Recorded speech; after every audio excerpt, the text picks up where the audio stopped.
Mga kasayan, meron lang tayong sasagutin na nag-comment about sa solar electric pa natin. Yan siya. After 8 months, i-review na rin natin.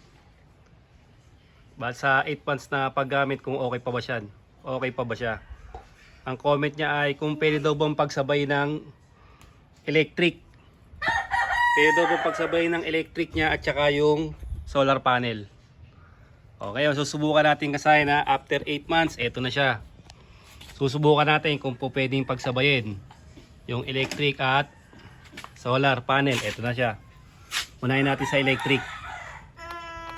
Ayan na. Okay, sa electric natin.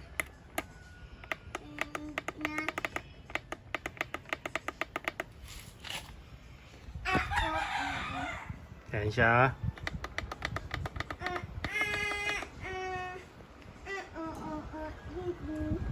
Okay, sa electric, tapos alisin natin sa electric. Ayan, wala na yung red. Gagamitin naman natin yung yung panel. Ito siya. Sa panel naman tayo ngayon. Ayan.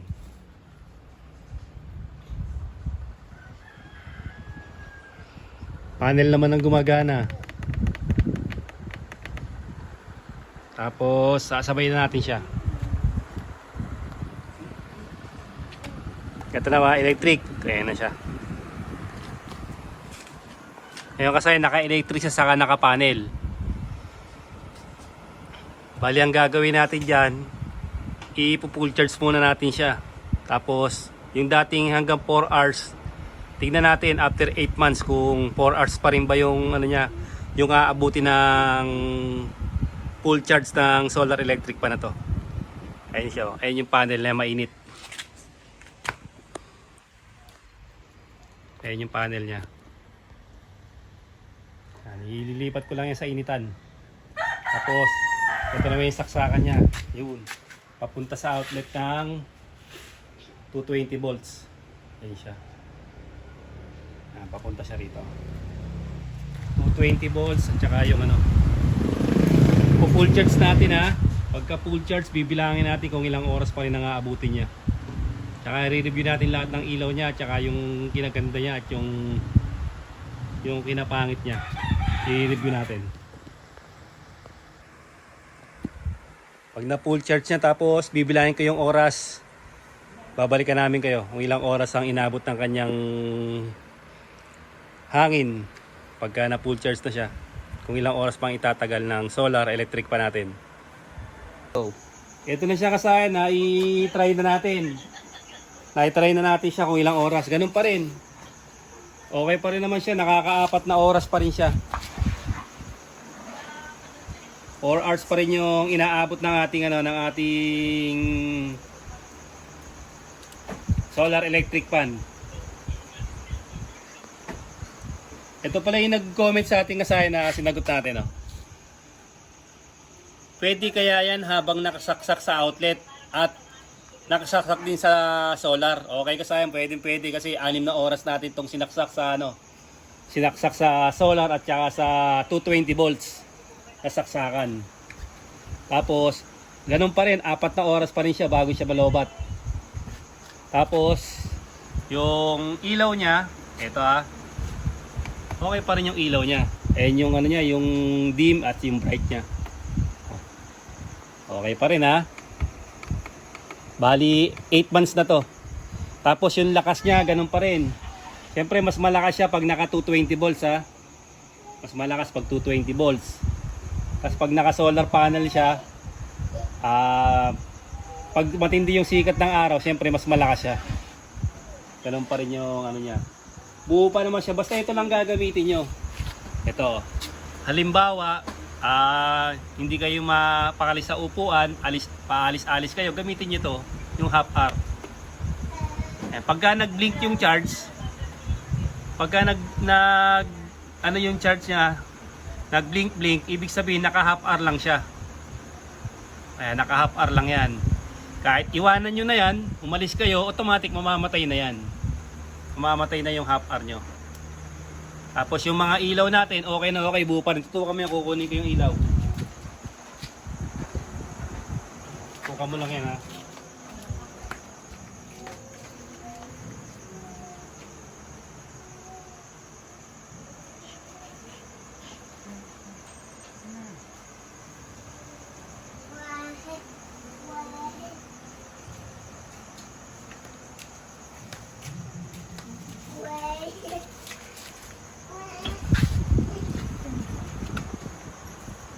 Yung ilaw natin, good move pa rin siya. Buo pa rin siya. Napapakinabangan pa rin natin.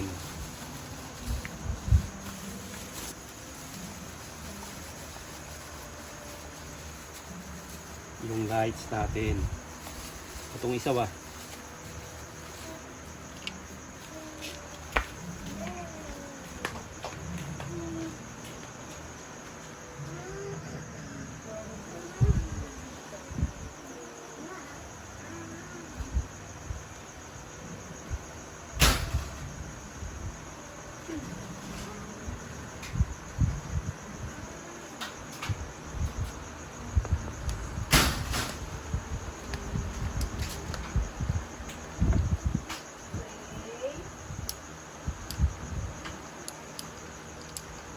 Ito yung isa yung bumigay na natin ha.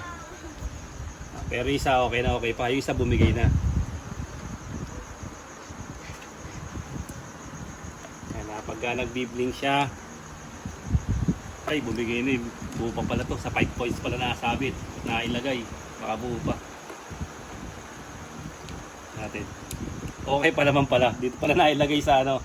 Sa DC. 9 volts sa may saksakan ng ano. Okay pa naman pala siya.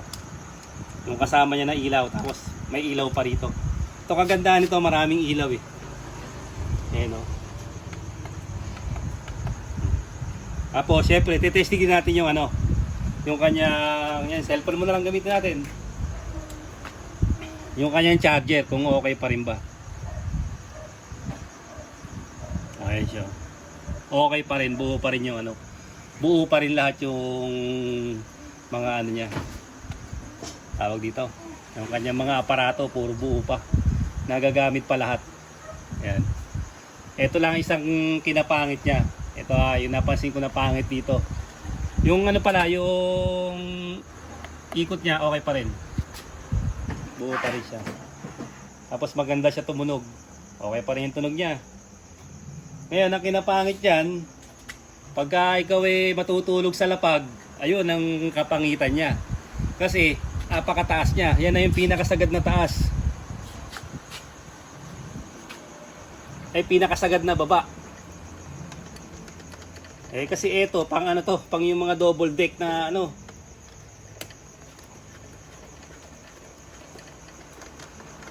Nakakalimutan na. Dahil sa tagal na rin. Siya kasi. Napakataas naman kasi nito. Siya. Ngayon, matutulog tayo, halimbawa sa lapag. Ala, hindi na aabot yung hangin. Ayan na, yan yung taas niya. Tapos, ibababa natin.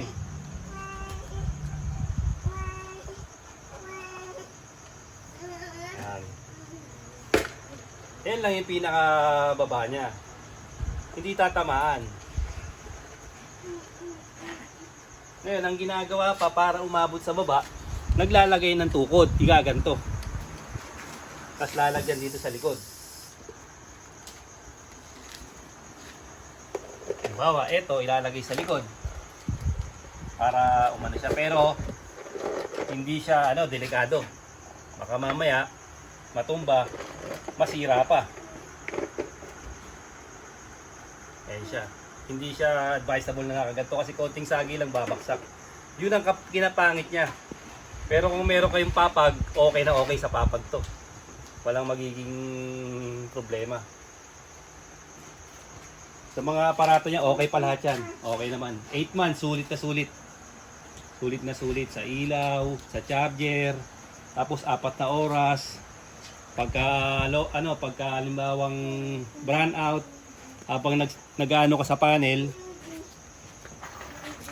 makakapag-charge ka na.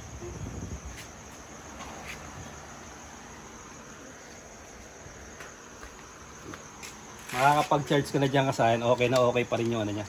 Tapos yung pinagsabay nga natin kanina, sa loob ng 6 hours, ito yung saksakan niya. Okay na okay naman. Hindi siya gagana ngayon ha. Hindi gagana ngayon niya kasi naka Hindi gagana siya kasi naka tayo eh. Naka-power tayo ng Siyempre wala nang araw. Kaya hindi na siya gagana. Mas mahina lang siya pagka nakatanggal sa Pakinggan nyo sa tunog. Mas mahina yan pag nakatanggal dito. Ito, bali 5 pindot to eh. Yun lang ang sa kanya para kapangitan niya. Yung pindot nito nakalagay hanggang 5 hanggang 5 pindot yung yung pampalakas niya. 4, 5 yung niya. Tapos yung down, yung pampahina. Tapos mapapansin nyo, mas malakas yung niya. Mas malakas yung tunog niya pag nakasaksak sa 220 ha. Mas malakas yung takbo niya. Sa tunog nyo malalaman. Parang kasing lakas din siya ng ng mga regular na electric fan pagka nakalagay tayo sa 220 volts. Salamat nga pala sa nag-comment sa atin kasi na-i-vlog uli natin tong natin. Solar electric fan.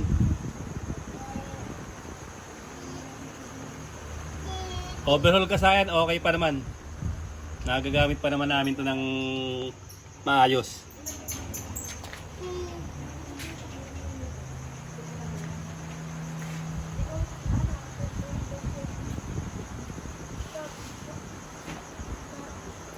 Shoutout mo na yung nagano sa atin. Ay, sa may taas. Shoutout kay Glad Angelo. Shoutout kay Glad Angelo ng walang nakalagay. Hanggang dito na lang mga kasayan. Salamat sa panonood.